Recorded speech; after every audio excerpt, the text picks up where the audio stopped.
14 तारीख को 14 सितंबर को हाथरस के अंदर हमारे समाज की एक बेटी के साथ सामूहिक बलात्कार किया गया। उनकी जीभ काटी गई, उनकी गर्दन की हड्डी को तोड़ दिया गया। उस स्पाइनल इंजरी की वजह से उनके हाथ और पैर ने काम करना बंद कर दिया और इनिशियली मुकदमा केवल अंडर सेक्शन 307 आईपीसी दर्ज किया गया और एट्रोसिटीज एक्ट में दर्ज किया गया। ना तो उस बच्ची को सही इलाज मुहैया कराया गया और जब वो बच्ची 9 दिन में होश में आई और समाज ने और परिवार ने सबने प्रेशर बनाया, तब जाके यूपी की पुलिस ने गैंग रेप का मुकदमा दर्ज किया और उसको अच्छा इलाज नहीं मिला।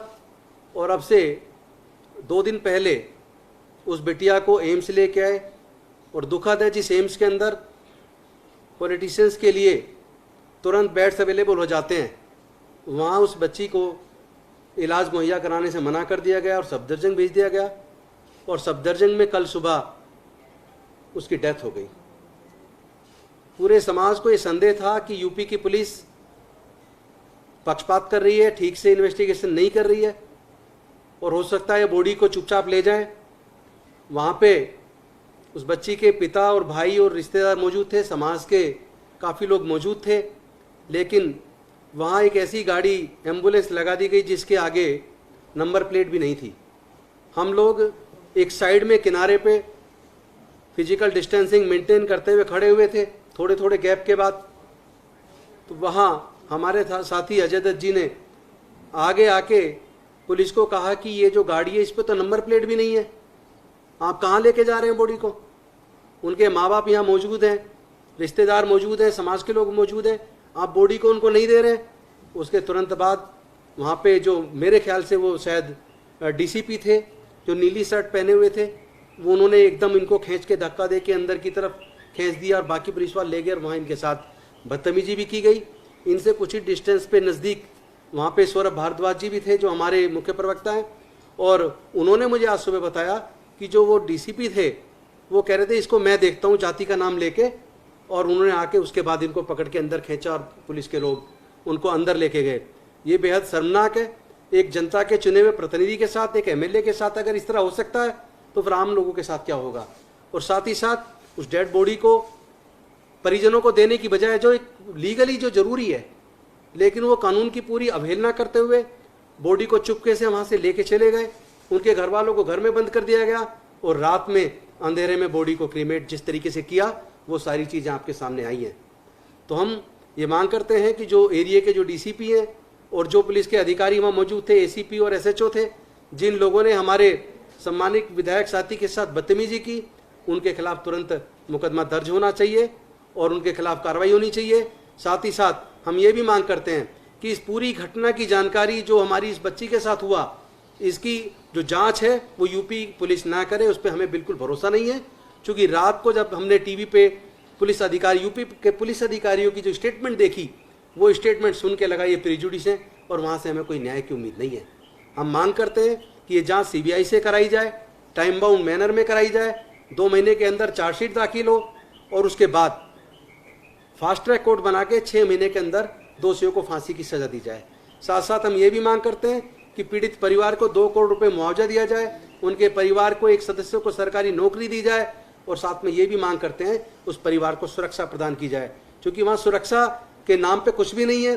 परिवार बेहद डरा हुआ है। उसके भाई ने और बेटे ने हमें बताया कि उनको लगातार थ्रेट्स मिल रही हैं और उनको कोई उम्मीद नहीं है कि न्याय मिलेगा और साथ में उनको ये भी डर है कि कहीं उनके साथ कोई बड़ी वारदात ना कर दी जाए, इसलिए उनको सुरक्षा मुहैया कराई जाए। अब मैं चाहूँगा कि जो वारदात मेरे साथी अजय दत्त जी के साथ हुई वो उसके बारे में बताएं।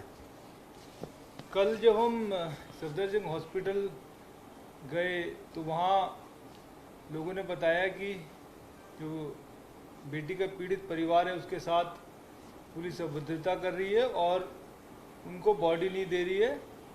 और उसी समय एक बिना नंबर प्लेट की एम्बुलेंस वहाँ ला के खड़ी कर दी गई बॉडी ले जाने के लिए। हमने उनसे पूछा, भाई आप ये बॉडी कहाँ ले जा रहे हैं? तो उन्होंने बदतमीजी शुरू की। तुम्हें क्या मतलब? पहले एसएचओ ने, फिर एसीपी आए, वो बदतमीजी करने लगे, फिर डीसीपी आए, वो बदतमीजी करने लगे और डीसीपी ने पकड़ के हाथ में धक्का देके और गालियां देते हुए कहा इसको ले जाओ, इसको बनाते नहीं था इतना। और उसके बाद एसीपी और कुछ पुलिस वाले अंदर ले गए और मेरा कॉलर पकड़ के मेरे साथ बदतमीजी की, थप्पड़ मारे मुझे और वहाँ से गाली देते हुए और थप्पड़ मारे, लात मारी और बाहर की तरफ धकेल के भगा दिया। मेरा ये पूरे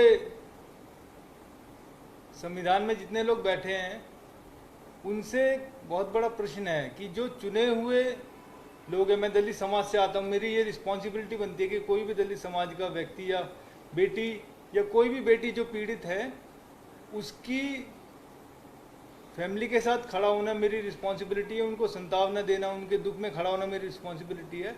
अगर हम उनके दुख को बांटने गए हैं तो पुलिस पूरा का पूरा एक नया वहाँ पर प्रपंच रच रही है, छुपा के बॉडी ले जाने की कोशिश कर रही है। जो पीड़ित परिवार है उसको बॉडी लेने का हक था, उसको बॉडी नहीं दी जा रही है। और मैं अगर पूछ रहा हूँ, वो एससीपी, डीसीपी, एसएचओ सब मुझे जानते हैं कि मैं एमएलए हूँ, सेकंड टाइम एमएलए हूँ, उसके बावजूद उन्होंने इतनी बदतमीजी की है, उन्होंने मारपीट की है, जिसकी वीडियो मेरे ख्याल से आप लोगों के पास ऑलरेडी आ चुकी है और अगर नहीं आई है तो वो आपको मिल जाएगी। तो ये दिल्ली पुलिस क्या चाहती है? क्या इस देश में कोई कानून व्यवस्था है? क्या इस देश में दलितों को, गरीबों को कानून कुछ मिल सकता है? या सिर्फ जो बड़े बड़े एमपीज हैं या इनकी पार्टी के एमपीज हैं उन लोगों के लिए सारी सुरक्षा है? क्या किसी बेटी के साथ अगर इतनी जघन्यता पूर्ण अपराध किया जा रहा है, उस परिवार को संतावना देने के बजाय उसको पीड़ित किया जा रहा है और हम जैसे जो पब्लिक रिप्रेजेंटेटिव हैं उन लोगों के साथ अगर हम उनसे प्रश्न पूछ रहे हैं तो मारपीट की जा रही है। तो मैं माननीय गृह मंत्री अमित शाह जी से ये दरख्वास्त करता हूं कि और कमिश्नर ऑफ पुलिस से दरख्वास्त करता हूं कि इन तीनों डीसीपी, एसीपी और एसएचओ को तत्काल प्रभाव से निलंबित करें और इसकी कार्रवाई, इस पूरे केस की कार्रवाई सीबीआई में हो और ये मैसेज दे दिया जाए कि अगर किसी चुने हुए विधायक के साथ पुलिस इस तरीके का बर्ताव करती है जिन्हें वो जानती हैं, तो आम आदमी के साथ तो वो दिन रात क्या करती होगी। तो मेरा यही मानना है कि अगर न्याय हो तो पूरा हो, उस पीड़ित बेटी के लिए हो और इस कॉन्स्टिट्यूशन के साथ जो लोग जुड़े हुए हैं उनके साथ न्याय हो, यही मेरी मांग है। और इसके लिए जिस तरीके से उन्होंने अभद्रता की व्यवहार मेरे साथ किया है, हम चुप नहीं बैठेंगे और हम अपनी आवाज़ उठाते रहेंगे। जय हिंद। कोई सवाल करना चाहे? आपने पुलिस के बयान का जिक्र किया, यूपी के लॉ एंड ऑर्डर के एडीजी उनका बड़ी बयान आया है, उन्होंने कहा कि जो यूनिट की हड्डी तोड़ने की बात कही जा रही है, जो जीप काटने की गलत है, बरामद। वो तो सारा सबने देखा है। हॉस्पिटल के अंदर जब एडमिट है, गर्दन में पट्टा लगा हुआ है, जीभ कटी हुई है, वो तो सबने, पूरी दुनिया ने देख लिया है। और वहाँ के पुलिस के इतने वरिष्ठ अधिकारी अगर इस तरह की बात करते हैं तो फिर उस यूपी पुलिस से न्याय की हम लोग क्या उम्मीद कर सकते हैं? इसीलिए शायद यूपी के अंदर गुंडे तत्वों के हौसले बुलंद हैं, क्योंकि वहाँ की पुलिस ऐसे लोगों को कहीं ना कहीं सपोर्ट करती है।